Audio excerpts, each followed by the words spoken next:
All right, so I figured I'd throw this out there for anybody that wants to see it. Um, this is a 2026 Tenere 700. I just picked it up 2 days ago, and this would be my, I guess, review as a non-YouTuber. First thoughts, impressions, what I think of it, what I would do different, what I would add, and must-haves maybe, I think, as I was thinking about it driving home. So this is a stock 2026 T7. Only thing I've added so far is just a cheap Walmart phone holder. I had a water bottle holder here, which dinged my tank. I bought some cheap Amazon leg protectors. I just did, over the last 2 days, 225 miles in Michigan. So I ride middle state, lower peninsula, and upper peninsula both. So first impressions, super smooth. Power, extremely smooth. It's very heavy. So I am 6'6", 260 pounds, and I'm a contractor, so I stay in pretty good shape. I've been riding dirt bikes since I was 20. I'm 50 years old now. It's a lot of bike. I'm probably intermediate, advanced. I don't jump anymore. I used to jump. But as far as weight goes, it's a very large bike. I put the Dunlop, what are these, 90 D908s on this. I had the dealership put them on for me. Could not imagine riding without at least that aggressive of a tire. I did the front one as well.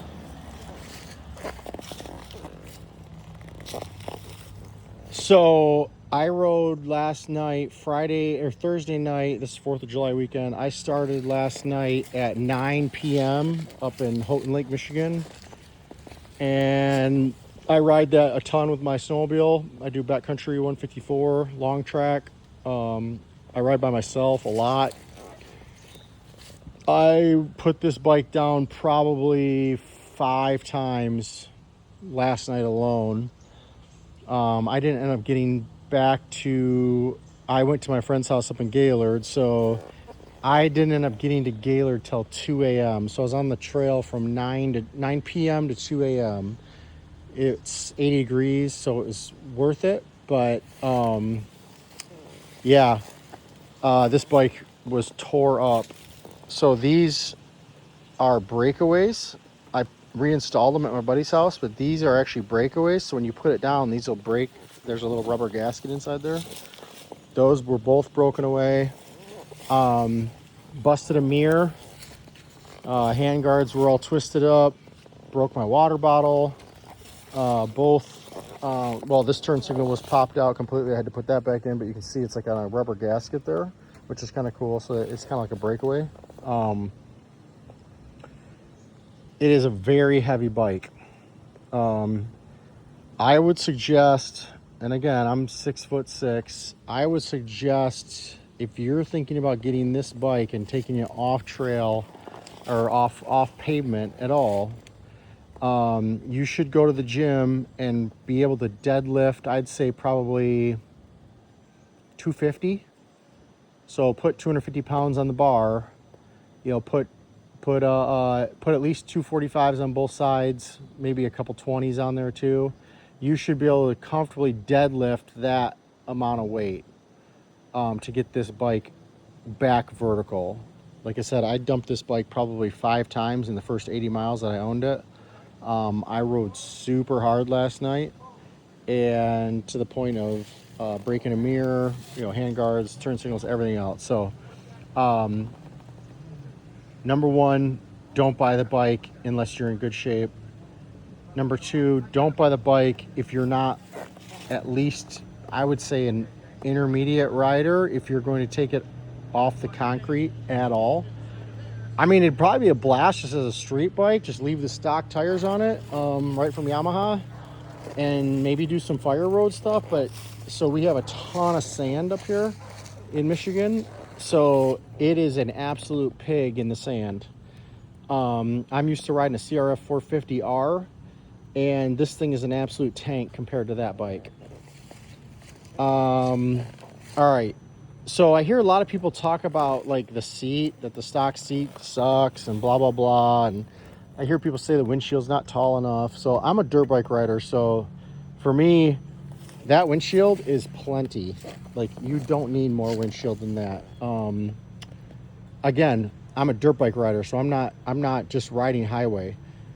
This is a couch. I mean, having a windshield is a huge deal. I'm 6'6", 260, and I just rode 225 miles in less than 12 hours, and this seat was completely fine. It is set up to get up on the tank. It is a dirt bike, so they want you sitting, here and up. You're not supposed to sit back here. You're supposed to sit right in this saddle right here. Get up on the tank, get your elbows out. So, get on the tank. And it's honestly, I wouldn't change anything about the seat or the windshield. Nice little, USB-C cord, which works fine. Simple phone case. Things I would for sure change, and I haven't heard anybody talk about this on all the videos I watched before I bought this bike, but the things I would definitely change no matter what. I guess I'll tell you what I would change no matter what, and then what I've already ordered. Definitely the tires, if you're going to be off path. Any kind of sand, you're going to want something beefier than that stock tire, but even that doesn't really matter. I'm going to tell you what really, really matters. You got to get rid of these rear view mirrors. This thing was an absolute impaler. So this broke off last night. All I had left was this rigid stem with a nut on the end of it, and it was poking right here. I took a hard digger one time over and to the left, and I caught my arm coming by that. It tore me up pretty good. These mirrors are dangerous. Like, you could impale yourself. It's so dangerous. They're not breakaways. They're super, super stiff. That's a mandatory. I would change that no matter what. The brush guards are flimsy, but I kind of like that they're flimsy so they can break away a little bit. They were rolled way down. You can see even the plastic is pretty, cheap. But again, if you crash hard, I kind of want that to break right there anyway, because I don't want my wrist to go in there. I'm not mad at them. I'm sure I'll fix them in a while, but the mirrors were the biggest thing. That's an easy fix that actually does something for you. It's not just bling or whatever. Another thing, if you're in any kind of sand at all, turn the traction control off. Turn the traction control off.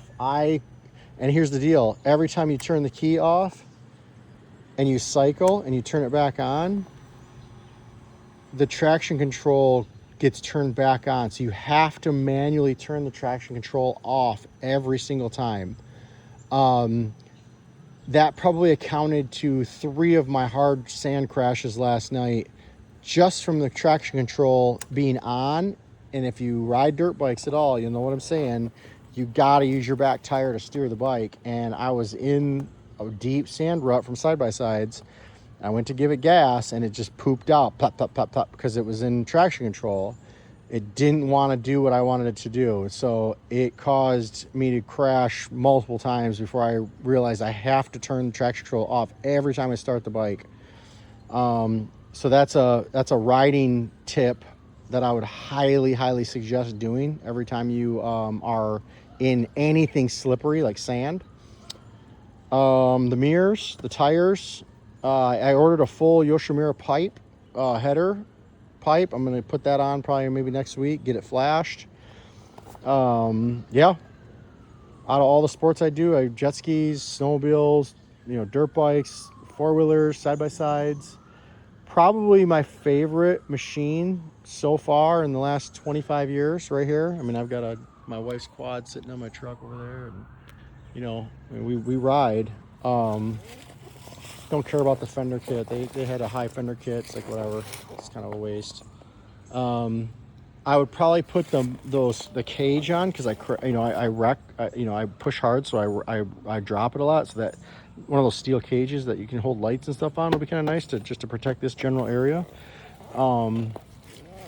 Yeah, I mean, I had a water bottle on it that I wasn't thinking. It tore the tank up, a little bit there. It was kind of vibrating and sitting right there on the tank. It sips fuel. 220 miles. I maybe put 3 gallons in it total. I mean, that's crazy. I'm used to side-by-sides and dirt bikes. So, I mean, it's absolutely sips fuel. I ran it a lot in the Explorer mode, and the mapping, whatever. I'd rather have the power roll on. People have talked about it being jumpy on the throttle, like when you downshift, like I mean, it's dirt bike. That's what dirt bikes do. Like, you downshift, it's gonna hop on you a little bit. I mean, either just shift different, or they say get the flashing done and it'll settle that down. But it's like again, though, for me it was a dirt bike. I'll probably do the quick shift thing, $200, whatever. Definitely doing a ram mount rear view mirror. I see those. Some guys have those rolled in. I did put this little rack on the back. I'm kind of ghetto like that, so I just put this. I bought the Walmart special on the ratchet strap last night. I bought the Amazon special rack. Of course, it didn't come with the right washers and nuts, but it's an aluminum, CNC aluminum rack. Did the job. Bolted right in. It was 25 bucks. It was enough to strap my backpack down. Put some straps to these hooks right here, which is kind of nice. So I could, you can put a full bag on there pretty easy. I mean, $25, whatever, does the job. Yeah, that's it. Full pipe coming. If anybody wants to ride in Michigan, I get in the deep stuff. I know where all a lot of fire roads are, backcountry paths. I mean, there's some BDR routes that I've seen online, but I mean, there's so much more in Michigan you can do. Summertime in Michigan's gorgeous. I've got a cottage here in Houghton Lake, so if anyone wants to maybe get a group ride or something together at some point, hit me up if you want to come to Michigan. Yeah, I'm not very big on YouTube, but I figured since it's a new bike and a lot of guys are getting them right now, I figured I'd at least give you my 2 cents on it. And yeah, that's it. Yeah, till next time. Oh, another thing too. This is pretty slick. I like this. And it definitely worked. Right here, they've got a manual, just a quick suspension adjuster. So you can do your clickers right here on this dial, which is pretty nice. See how the chain is. Chain's still pretty good. Didn't stretch too much. Yeah, I'll probably put together a quick little video too of the carnage from last night, because it was pretty rough, and I got a couple videos from last night. So yeah, that's it. See you on the flippity flop.